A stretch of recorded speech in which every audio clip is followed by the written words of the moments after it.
ಸತ್ಯಂ ಶಿವಂ ಸುಂದರಂ ಕಾರ್ಯಕ್ರಮಕ್ಕೆ ಸ್ವಾಗತ. ಮನುಷ್ಯ ಮಗುವಾಗಿದ್ದಾಗ ಮಾತ್ರ ಖುಷಿಯಾಗಿರ್ತಾನೆ, ನೆಮ್ಮದಿಯಾಗಿರ್ತಾನೆ. ಬೆಳೀತಾ ಬೆಳೀತಾ ಅವನ ಸಮಸ್ಯೆಗಳು, ಜವಾಬ್ದಾರಿಗಳು ಬೆಳೀತಾ ಹೋಗುತ್ತೆ. ಸಮಸ್ಯೆ ಅನ್ನೋದು ಅಂಬಾನಿಗೂ ಇರುತ್ತೆ, ರೋಡ್ ಸೈಡ್ನಲ್ಲಿರೋ ಭಿಕ್ಷುಕನಿಗೂ ಇರುತ್ತೆ. ಕೆಲವೊಂದು ಸಮಸ್ಯೆಗಳನ್ನ ಅವನೇ ಬಗೆಹರಿಸ್ಕೊಳ್ತಾನೆ, ಮತ್ತೆ ಕೆಲವೊಂದನ್ನ ಇನ್ನೊಬ್ಬರ ಹತ್ರ ಹೇಳಿ ಬಗೆಹರಿಸ್ಕೊಳ್ತಾನೆ. ಯಾವ ಸಮಸ್ಯೆ ಯಾರಿಂದನೂ ಬಗೆಹರಿಯಲ್ವೋ ಆಗ ದೇವರ ಮೊರೆ ಹೋಗ್ತಾನೆ. ಅಂಥ ಸಮಸ್ಯೆಗಳು, ಆ ಸಮಸ್ಯೆಗಳನ್ನು ಹೋಗಲಾಡಿಸೋ ದೇವರು, ದೇವಸ್ಥಾನ, ಜನರ ಅನುಭವಗಳು, ಇವುಗಳನ್ನೆಲ್ಲ ಕಲೆ ಹಾಕಿ ನಿಮಗೆ ತೋರಿಸ್ತಾ ಇರೋ ಕಾರ್ಯಕ್ರಮನೇ ಸತ್ಯಂ ಶಿವಂ ಸುಂದರಂ. ನಮಗೆ ನಿಮಗೆ ಎಲ್ಲ ತುಂಬ ಕ್ಯೂರಿಯಾಸಿಟಿ ಹುಟ್ಟಿಸೋ ವಿಷಯ ಯಾವ್ದು ಹೇಳಿ? ಭವಿಷ್ಯ. ಯಾರಾದರೂ ನಮ್ಮ ಜಾತಕ ನೋಡಿ ಭವಿಷ್ಯ ಹೇಳ್ತಾರೆ ಅಂದ ತಕ್ಷಣ ಹಾಗೆ ಕಿವಿ ನೆಟ್ಟಗಾಗಿ ಹೋಗ್ಬಿಡುತ್ತೆ. ಹಾಗೇನಾದರೂ ಜಾತಕದಲ್ಲಿ ದೋಷ ಇದ್ದು ಅದಕ್ಕೆ ಪರಿಹಾರ ಸಿಗದೇ ಇದ್ದರೆ ಮನುಷ್ಯ ಹಾಗೆ ವಿಲಿವಿಲಿ ಅಂತ ಒದ್ದಾಡ್ಬಿಡ್ತಾನೆ. ಅಂಥ ಜಾತಕ ದೋಷ ನಿವಾರಣೆಗೆ ಅಂತಾನೆ ಇಲ್ಲೊಂದು ಗಣೇಶನ ದೇವಸ್ಥಾನ ಇದೆ. ಆ ಗಣೇಶನ ದರ್ಶನ ಮಾಡೋಕ್ಕೂ ಮೊದಲು ಅಂಥ ಸಮಸ್ಯೆಯಲ್ಲಿದ್ದವರೊಬ್ಬರ ಕಥೆನ ನೋಡೋಣ. ಈ ಹುಡುಗಿ ಸಾಯೋದಿಕ್ಕೆ ಹೊರಟಿದ್ದಾಳೆ. ಸಾವೇ ಎಲ್ಲ ಸಮಸ್ಯೆಗಳಿಗೂ ಪರಿಹಾರನ? ಹಾಗಿದ್ದಿದ್ರೆ ಭೂಮಿ ಮೇಲೆ ನಾವು ನೀವು ಯಾರು ಬದುಕ್ತಾನೆ ಇರ್ತಿರ್ಲಿಲ್ಲ. ಈ ಹುಡುಗಿ ಸಾಯೋಂತ ಪರಿಸ್ಥಿತಿ ಆದ್ರೂ ಏನು? ಬನ್ನಿ ಅವಳ ಕತೆ ನೋಡೋಣ.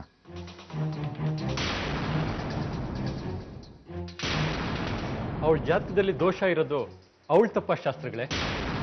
ನಿಮ್ಗೆ ಗೊತ್ತು, ಅವಳ ಮದುವೆಗೋಸ್ಕರ ನಾವು ಮಾಡದೇ ಇರೋ ಪೂಜೆ ಪುನಸ್ಕಾರಗಳಿಲ್ಲ, ಸುತ್ತದೇ ಇರೋ ದೇವಸ್ಥಾನಗಳಿಲ್ಲ. ಅದರಿಂದ ಏನೂ ಪ್ರಯೋಜನ ಆಗ್ಲಿಲ್ಲ. ಇವಳಕ್ಕಿಂತ ಚಿಕ್ಕ ವಯಸ್ಸಿನಲ್ಲಿ ಇದ್ದವರಿಗೆಲ್ಲ ಮದ್ವೆ ಆಗಿ ಹೋಗಿದೆ. ನೋಡಿ ರಾಯರೇ, ನಿಮ್ಮ ಆಸೆ ಕಷ್ಟ ನನಗೂ ಅರ್ಥ ಆಗುತ್ತೆ. ಆದ್ರೆ ಈ ಜಾತಕಕ್ಕೆ ಇದೇ ತರ ದೋಷ ಇರುವಂತಹ ಜಾತಕದವರನ್ನ ಮದುವೆ ಮಾಡ್ಕೊಡ್ಬೇಕು. ಅದೇ ಇದಕ್ಕೆ ಪರಿಹಾರ. ಆದ್ರೆ ಅಂಥದೇ ದೋಷ ಇರುವಂತ ಜಾತಕದ ವರ ಸಿಗ್ಬೇಕಲ್ವಾ? ಸಿಕ್ಕಿದ್ರು ಎಲ್ಲ ರೀತಿಲಿ ಒಪ್ಪಿಗೆ ಆಗ್ಬೇಕಲ್ಲ. ಅದಕ್ಕೆ ಒಂದೇ ಪರಿಹಾರ ಇರೋದು ಶಾಸ್ತ್ರಗಳೇ. ನೀವು ಸ್ವಲ್ಪ ದೊಡ್ಡ ಮನಸ್ಸು ಮಾಡ್ಬೇಕು. ಏನು? ಅದು ಜಾತಕನ ಬದಲಾಯಿಸ್ಬಿಡೋಣ ಅಂತ. ಅಪಚಾರ ಕಣ್ರಿ. ಹಾಗ ಮಾಡಿದ್ರೆ ನಿಮ್ಮ ಮಗಳ ಜೀವನ ಸದ್ಯಕ್ಕೆ ಸರಿ ಹೋಗ್ಬೋದು, ಮುಂದೆ ಅವಳಿಗೆ ತಾನೇ ತೊಂದ್ರೆ. ಪರವಾಗಿಲ್ಲ ಶಾಸ್ತ್ರಗಳೇ, ಅಂತೂ ಅವಳು ಮದುವೆ ಅಂತ ಒಂದಾದ್ರೆ ಸಾಕು. ನಾನು ಮಾಡಲ್ಲ. ಅಯ್ಯಯ್ಯೋ, ದಯವಿಟ್ಟು ಹಾಗನ್ಬೇಡಿ ಶಾಸ್ತ್ರಗಳೇ. ಬೇಕಾದ್ರೆ ನಾನು ನಿಮ್ ಕಾಲಿಗೆ ಬೀಳ್ತೀನಿ. ಈ ಒಂದು ಕೆಲಸ ಮಾಡ್ಕೊಟ್ಬಿಡಿ. 1000 ಸುಳ್ಳು ಹೇಳಿ ಒಂದು ಮದುವೆ ಮಾಡಿ ಅಂತ ದೊಡ್ಡವರು ಹೇಳಿದ್ದಾರೆ. ಇದರಿಂದ ಏನೇ ಪಾಪ ಬಂದ್ರು ನಾವು ಅನುಭವಿಸ್ತೀವಿ. ನಿಮ್ಗೂ ಹೆಣ್ಮಕ್ಳಿದ್ದಾರೆ ಶಾಸ್ತ್ರಗಳೇ. ದಯವಿಟ್ಟು ನಮ್ಮ ಕಷ್ಟನ ಅರ್ಥ ಮಾಡ್ಕೊಳ್ಳಿ. ನಾನು ಯಾಕೆ ಹಿಂಗೆ ಹೇಳ್ತೀನಿ ಅಂತ ಈಗ ನಿಮ್ಗೆ ಅರ್ಥ ಆಗಲ್ಲ. ಮುಂದಿಂದು ದೈವ ಇಚ್ಛೆ.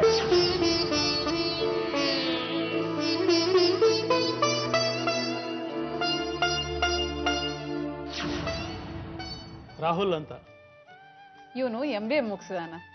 ನಮ್ದೇ ಆದ ಗಾರ್ಮೆಂಟ್ ಫ್ಯಾಕ್ಟ್ರಿ ಇದೆ. ಮೊದಲು ನಮ್ಮ ಯಜಮಾನರು ನೋಡ್ಕೊಳ್ತಾ ಇದ್ರು, ಈಗ ಇವನೇ ನೋಡ್ಕೊಳ್ತಾ ಇದ್ದಾನ.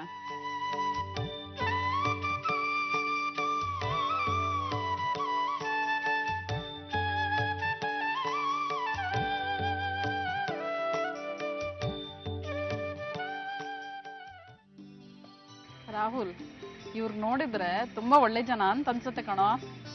ಜನ ಏನೋ ಒಳ್ಳೆಯವ್ರೆ. ಆ ಹುಡುಗಿನ ಗಮನಿಸಿದ್ಯಾ ನೀನು? ಅವಳ ಕಾಲು ಬೆರಳು. ಸುಮ್ಮನೆ ಇಲ್ದೇ ಇರೋದನ್ನೆಲ್ಲ ಹೇಳಿ ನಮ್ ತಲೆ ಕೆಡ್ಸ್ಬೇಡ. ಅವಳು ನೋಡಿದ ತಕ್ಷಣ ಇವಳೇ ನನ್ನ ಹೆಂಡತಿ ಅಂತ ಡಿಸೈಡ್ ಮಾಡ್ಬಿಟ್ಟಿದ್ದೀನಿ ನಾನ್ ನಿಮ್ ಮುಂದಿನ ಜೀವನದ ಬಗ್ಗೆ ಯೋಚನೆ ಮಾಡ್ತೀನಿ. ಅಜ್ಜಿ, ನಿನ್ ಪಿಟಿಲ್ ಏನಿದ್ರು ಮನೆಗೆ ಹೋದ್ಮೇಲೆ ಅಮ್ಮನ ಎದ್ರಿ ಕುಯ್ಕೋ. ನಮ್ ಜೀವನ ಹೇಗಿರ್ಬೇಕು ಅಂತ ನಾನ್ ಪ್ಲಾನ್ ಮಾಡಿದೀನಿ. ಅವಳಿಗೋಸ್ಕರ ನಾನ್ ಜೀವನ ಏನು ಜೀವನೇ ಬಲಿ ಕೊಡ್ತೀನಿ. ಲೋ ರಾಹುಲ್, ಇದೆಲ್ಲ ಅಪಶಕ್ನ ಕಣೋ. ಶುಭ ಕಾರ್ಯಕ್ಕೆ ಹೋಗುವಾಗ ಹೀಗೆಲ್ಲ ಆಗಬಾರ್ದು. ನನ್ ಮಾತು ಯಾವ್ದಕ್ಕೂ ಒಂದ್ಸಲ ಜಾತಕ. ಸುಮ್ನಿರಜ್ಜಿ, ಇದು ನನ್ ಪ್ರಾಬ್ಲಮ್. ನೀ ಏನೇನೋ ಲಿಂಕ್ ಮಾಡಬೇಡ. ಗಾಡಿ ಓಡಿಸುವಾಗ ನನ್ ಕಾನ್ಸಂಟ್ರೇಷನ್ ಡೈವರ್ಟ್ ಮಾಡಿದೆ, ಅದಕ್ಕೆ ಹೀಗಾಗಿದ್ದು. ಲೇ ಲಲಿತಾ, ನೀನಾದ್ರೂ ಸ್ವಲ್ಪ ಹೇಳೆ. ಅಮ್ಮ, ನೀನ್ ತಲೆ ಕೆಡ್ಸ್ಕೊಳ್ಳುವಂಥದ್ದು ಏನೂ ಆಗಿಲ್ಲ. ಇನ್ನು ಮುಂದೆ ಮದುವೆಗೆ ಏನ್ ತಯಾರಿ ಮಾಡಬೇಕು ಅದ್ರ ಕಡೆ ಲಕ್ಷ್ಯ ಕೊಡು. ಮದುವೆ ಮನೆಯಲ್ಲಿ ತುಂಬಾ ಟೆನ್ಷನ್ ಇದ್ದವರು ಅಂದ್ರೆ ಒಬ್ಳೆ, ಅದು ನೀನು. ಯಾಕೆ, ಏನಾಯ್ತು? ರೀ, ನಿಮ್ಮ ಹತ್ರ ಒಂದು ಮುಖ್ಯವಾದ ವಿಚಾರ ಹೇಳ್ಬೇಕಿತ್ತು. ಹಲೋ, ಏನಾಯ್ತು? ಎಲ್ಲಿದ್ರಿ ನೀವೆಲ್ಲ ಈಗ? ಎಸ್ ನಾ ಬರ್ತೀನಿ. ಇವಾಗ್ಲೇ ಬರ್ತೀನಿ. ಯಾಕ್ರಿ ಏನಾಯ್ತು? ಪ್ರತಿಮಾ, ನಮ್ ಗಾರ್ಮೆಂಟ್ಸ್ ಫ್ಯಾಕ್ಟ್ರಿಯಿಂದ ಕಳಿಸಿರೋ ಗಾಡಿ ಆಕ್ಸಿಡೆಂಟ್ ಆಯ್ತಂತೆ ಕಣೆ. ಯಾವ್ದೋ ಪೆಟ್ರೋಲ್ ಟ್ಯಾಂಕರ್ ಗಾಡಿ ಗುದ್ದಿ ಎಲ್ಲ ಸುಟ್ಟು ಹೋಯ್ತಂತೆ ಗಾಡಿ.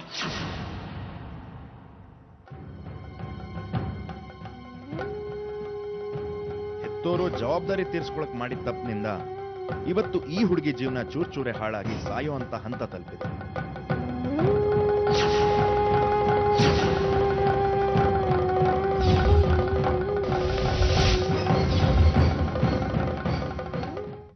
ಅಜ್ಜಿಗೆ ನಾನು ನಮ್ಮ ತಂದೆ ತಾಯಿ ಜಾತಕ ತಿದ್ದಿ ಮೋಸ ಮಾಡಿ ಸುಳ್ಳು ಹೇಳಿ ಮದುವೆ ಮಾಡಿಸಿದ ವಿಷಯ ಹೇಳಿದೆ. ಅದಕ್ಕೆ ಅಜ್ಜಿ, ನನಗೆ ಗೊತ್ತಿರೋ ಒಂದು ಗಣೇಶನ ದೇವಸ್ಥಾನ ಇದೆ, ಅಲ್ಲಿಗೆ ಹೋದ್ರೆ ಜಾತಕದಲ್ಲಿ ಏನೇ ದೋಷ ಇದ್ರೂ ಎಲ್ಲ ಸರಿ ಹೋಗುತ್ತಂತೆ. ನಾವು ಯಾಕೆ ಎಲ್ರೂ ಒಂದ್ಸಲ ಆ ದೇವಸ್ಥಾನಕ್ಕೆ ಹೋಗಿ ಬರಬಾರ್ದು? ಹೋಗಿ ಬಂದ್ರೆ ಎಲ್ಲ ಸರಿ ಹೋಗುತ್ತೆ. ಅಜ್ಜಿ ಹೇಳ್ದಾಗೆ ನಾನು ನಮ್ಮ ಯಜಮಾನ್ರು ಆ ದೇವಸ್ಥಾನಕ್ಕೆ ಹೋಗಿ ಬಂದ್ವಿ. ಆ ಗಣೇಶನ ಕೃಪೆಯಿಂದ ನನ್ನ ಎಲ್ಲ ಸಮಸ್ಯೆ ಬಗೆಹರಿತು. ಇವತ್ತಿನವರೆಗೂ ನನ್ನ ಗಂಡನಿಗೆ ನನ್ನ ಜಾತಕದ ವಿಷಯ ಗೊತ್ತಿಲ್ಲ. ಆದರೂ ನಾವು ಸಂತೋಷವಾಗಿ ಆ ಗಣೇಶನ ಕೃಪೆಯಿಂದ ಜೀವನ ನಡೆಸ್ತಾ ಇದ್ದೀವಿ.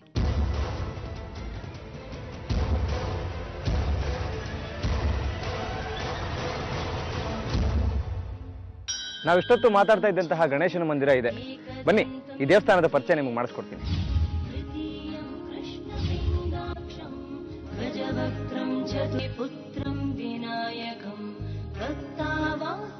ಏನಪ್ಪ ಇಷ್ಟೊತ್ತು ದೊಡ್ಡ ದೊಡ್ಡ ವಿಚಾರಗಳನ್ನ ಮಾತಾಡಿ ಈಗ ಚಿಕ್ಕ ಮೂರ್ತಿನ ತೋರಿಸ್ತಿದೀವಿ ಅಂತ ಯೋಚನೆ ಮಾಡ್ತಿದ್ದೀರಾ? ಈ ಮೂರ್ತಿ ಚಿಕ್ಕದಾದ್ರೂ ಇದರ ಮಹಿಮೆ ಅಪಾರ.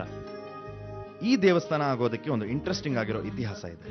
ಈಗಿನ ಇಲ್ಲಿಯ ಅರ್ಚಕರಾದಂತಹ ವೇದಮೂರ್ತಿ ರಾಘವೇಂದ್ರ ಶ್ರೀನಿವಾಸ ಭಟ್ಟಿಯವರ ತಂದೆಯವರು ಇಲ್ಲಿಯ ವೆಂಕಟರಮಣ ದೇವಸ್ಥಾನದ ಅರ್ಚಕರಾಗಿದ್ದರು.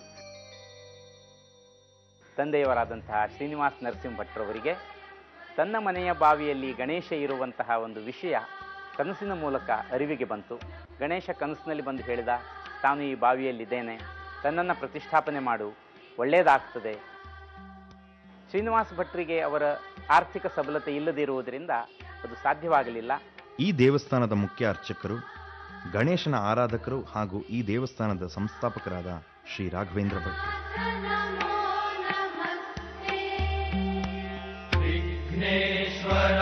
ವೈದಿಕ ಭಕ್ತಿಯನ್ನಾಗಿ ತಾನೇ ಆರಂಭಿಸಿದರು. ತಂದೆಯವರು ಕಾಲವಾಗುವಂತಹ ಹೊತ್ತಿಗೆ ತಂದೆಯವರಿಂದ ಈ ನಿರೋಪವನ್ನು ಪಡೆದಂತಹ ರಾಘವೇಂದ್ರ ಭಟ್ರಿಗೆ ಅನ್ನಿಸಿತು, ಈ ಗಣೇಶನನ್ನ ತಾನು ಆರಾಧಿಸಿ ತನ್ನ ತಂದೆಯವರ ಮಾತನ್ನು ಪೂರೈಸಬೇಕು ಹೇಳುವಂತಹ ಒಂದು ವಿಚಾರದಿಂದ ಆ ಗಣೇಶ ಮೂರ್ತಿಯನ್ನು ಬಾವಿಯಿಂದ ತೆಗೆದು ತನ್ನ ದೇವರ ಕೋಣೆಯಲ್ಲಿ ಪೂಜಿಸಲಿಕ್ಕೆ ಆರಂಭಿಸಿದರು. ಇವರಿಗೆ ಗಣೇಶನ ಆರಾಧನೆಯಿಂದ ಬಂದಂತಹ ಆ ಬಲವೇ ಇವರ ಜ್ಯೋತಿಷ್ಯ ಶಾಸ್ತ್ರಕ್ಕೆ ಪುಷ್ಟಿಯನ್ನು ನೀಡಿತು.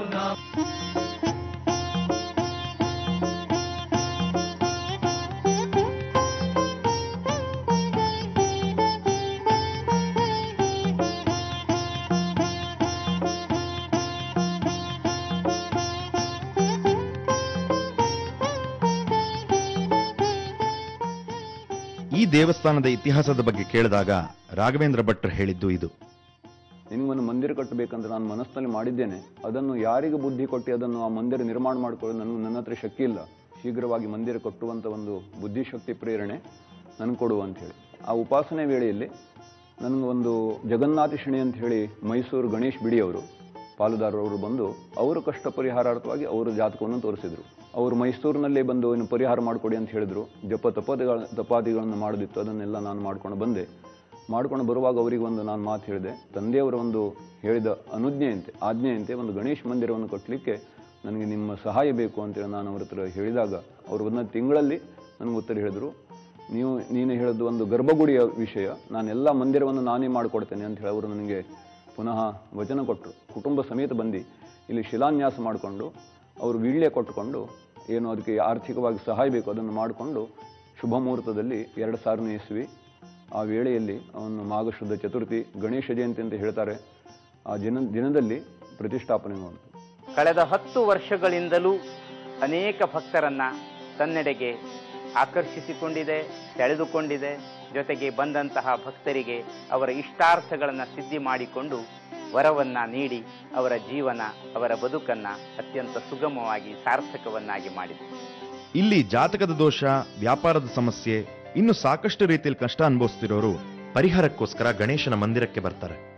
ಶ್ರೀ ರಾಘವೇಂದ್ರ ಭಟ್ರು ಕರಾರುವಕ್ಕಾಗಿ ತಾಳ್ಮೆ ಕೆಡದೆ ಎಲ್ಲರ ಜಾತಕಗಳನ್ನ ಪರಿಶೀಲಿಸಿ ಅವ್ರಿಗೊಂದು ಪರಿಹಾರ ಕೊಡ್ತಾರೆ.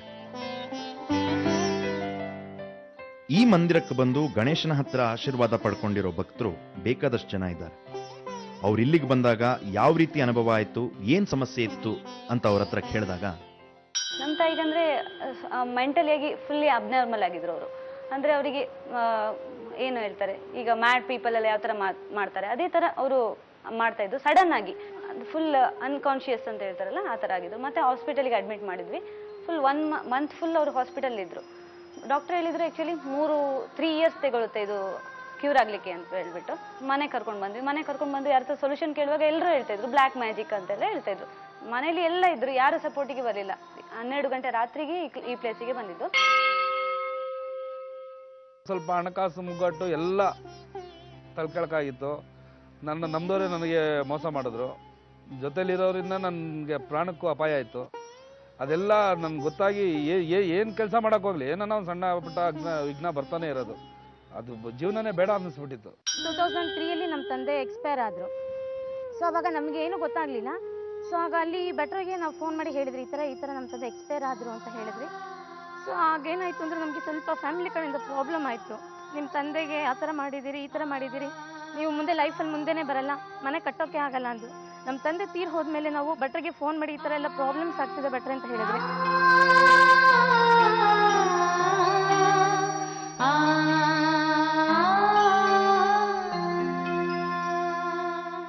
ಜೀವನದಲ್ಲಿ ಭರವಸೆಗಳನ್ನ ಕಳ್ಕೊಂಡು ಈ ಗಣೇಶನ ದೇವಸ್ಥಾನಕ್ಕೆ ಬಂದ ಭಕ್ತರು ಬರಿಗೈಯಲ್ಲಿ ಯಾವತ್ತೂ ಹೋಗಿಲ್ವಂತೆ. ಗಣೇಶನ ಆಶೀರ್ವಾದ ಪಡ್ಕೊಂಡು ರಾಘವೇಂದ್ರ ಭಟ್ಟರ ಸಲಹೆ ಪ್ರಕಾರ ನಡ್ಕೊಂಡ ಭಕ್ತರು ಇವತ್ತು ಎಷ್ಟರ ಮಟ್ಟಿಗೆ ನೆಮ್ಮದಿ ಕಂಡುಕೊಂಡಿದ್ದಾರೆ ಅಂತ ಅವ್ರ ಮಾತಲ್ಲೇ ಕೇಳೋಣ. ಅಂಕಲ್ ಹೇಳಿದ್ರು, ನಮ್ದು ಒಂದು ಡೇಟ್ ಫಿಕ್ಸ್ ಮಾಡ್ತೇವೆ ನಾವು, ಆ ದಿವಸ ನೀವು ಬನ್ನಿ ಅಂತ ಹೇಳಿದ್ರು ಅಷ್ಟೇ. ಮತ್ತೆ 1 ವೀಕ್ ಬಿಟ್ಟು ಅವ್ರು ಹೇಳಿದ ಡೇಟಿಗೆ ಕರೆಕ್ಟ್ ಟೈಮಿಗೆ ಸರಿಯಾಗಿ ಬಂದ್ವಿ. ಅರ್ಧ ಗಂಟೆಯಲ್ಲಿ ಅಮ್ಮ ಫುಲ್ ಕಂಪ್ಲೀಟ್ ಆಗಿ ಕ್ಯೂರ್ ಆದ್ರು. ಭಟ್ರ ಅವರ ಮಾತಿನ ಮೇಲೆ ನಂಬಿಕೆ ಇಟ್ಟು ನಾವು ಅಲ್ಲಿ ಹೋದ್ರಿ. ಅವ್ರು ಬಂದು ಇಲ್ಲಿ ನಮಗೆಲ್ಲ ಪೂಜೆ ಮಾಡಿಕೊಟ್ರು. ಪೂಜೆ ಮಾಡಿಕೊಟ್ಟು ಆದಮೇಲೆ ನಮ್ಗೆ ಹೇಳಿದ್ರು 1 ವರ್ಷದೊಳಗೆ ನೀವು ಮನೆ ಕಟ್ತೀರಿ ಅಂತ. ನಾವು 2003 ಪೂಜೆ ಮಾಡಿಸಿದ್ರಿ. 2004 ನಾವು ಮನೆ ಕಟ್ಟಿದ್ರಿ. ನಾವು ಯಾವುದೋ ಒಂದು ಮನಸ್ಸಲ್ಲಿ ತಿಳ್ಕೊಂಡಿದ್ದೋ ಅದಾಯಿತು. ಅದಾದಮೇಲೆ ಯಾಕೋ ಮತ್ತೆ ದೇವಸ್ಥಾನಕ್ಕೆ ಹೋಗ್ಬೇಕು ಅನ್ನಿಸ್ತು. ನನ್ದು ಏನೇ ಸಣ್ಣ ಪುಟ್ಟ ಕಷ್ಟ ಬಂದಾಗಲ್ಲ ದೇವಸ್ಥಾನಕ್ಕೆ ಹೋಗ್ತಿದ್ದೆ. ಒಳ್ಳೇದಾದ್ರೂ ಹೋಗ್ತೀನಿ, ಕೆಟ್ಟದಾದ್ರೂ ಹೋಗ್ತೀನಿ. ಕತ್ತಲೆಯಿಂದ ಬೆಳಕಿಗೆ ಬರಬೇಕಾದ್ರೆ ಸೂರ್ಯ ಯಾಗ ಪ್ರಕಾಶ ಬೀಳಿದ ಮೇಲೆ ಎಲ್ಲ ಪ್ರಾಣಿವರ್ಗಗಳಿಗೆ ಆಹ್ಲಾದಕರಾಗ್ತದೆ. ಅದೇ ಪ್ರಕಾರ ಆ ಗಣೇಶನಲ್ಲಿ ಕೂತ್ಕೊಂಡ ನಂತರ ಅವನೇ ನನಗೆ ಏನು ಪ್ರೇರಣೆ ಕೊಟ್ಟು ಜನರಿಗೆ ಒಂದು ದುಃಖ ಪರಿಹಾರ ಮಾಡಲಿಕ್ಕೆ, ಕಷ್ಟ ನಿವಾರಣೆ ಮಾಡಲಿಕ್ಕೆ ನೀವೆಲ್ಲ ಕೇಳ್ತಾ ಇದ್ರಿ. ಅದಕ್ಕೆ ಒಂದು ಅವನದೇ ಪ್ರೇರಣೆ ವಿನಃ ನಂದೇನೂ ಇಲ್ಲ. ಯಾವುದಕ್ಕೂ ಹೇಳಲಿಕ್ಕೂ ನಾನು ಜನ್ಮ ಕೊಟ್ಟಂದ್ರೆ ಹೇಳ್ಬೋದಿತ್ತು. ಆದರೆ ಅವನಿಲ್ಲಿ ಬಂದು ಕೂತ್ಕೊಂಡ ನಂತರ ಜನರಿಗೆ ಇಲ್ಲಿ ತರಿಸಿ ಏನೋ ನನ್ನ ಬಾಯಿಂದ ಹೇಳ್ತಾ ಇದ್ದಾನೆ. ನನ್ನಿಂದ ಏನು ಪರಿಹಾರಕ್ಕೆ ನಾನೆಷ್ಟು ದೊಡ್ಡನೇನು ಮನುಷ್ಯನಲ್ಲ. ಗೌರಿ ಪುತ್ರಂ ವಿನಾಯಕಂ ಭಕ್ತಾವಾಸಂ ಸ್ಮರೇ ನಿತ್ಯಂ. ಇಷ್ಟು ಹೊತ್ತು ನಾವಿಲ್ಲಿನ ಭಕ್ತರ ಬಗ್ಗೆ ತಿಳ್ಕೊಂಡ್ವಿ. ನಿಜ ಹೇಳಬೇಕು ಅಂದ್ರೆ ಈ ಗಣೇಶನ ಮಂದಿರಕ್ಕೆ ಭೇಟಿ ಕೊಟ್ಟಾಗ ನಮ್ಮ ಇಡೀ ತಾಂತ್ರಿಕ ವರ್ಗದವರಿಗೆ ಒಂದು ವಿಶೇಷವಾದ ಶಕ್ತಿಯೊಂದರ ಅನುಭವ ಆಗಿದೆ. ಇದು ಅತಿಶಯೋಕ್ತಿಯ ಮಾತಲ್ಲ, ನಿಜ.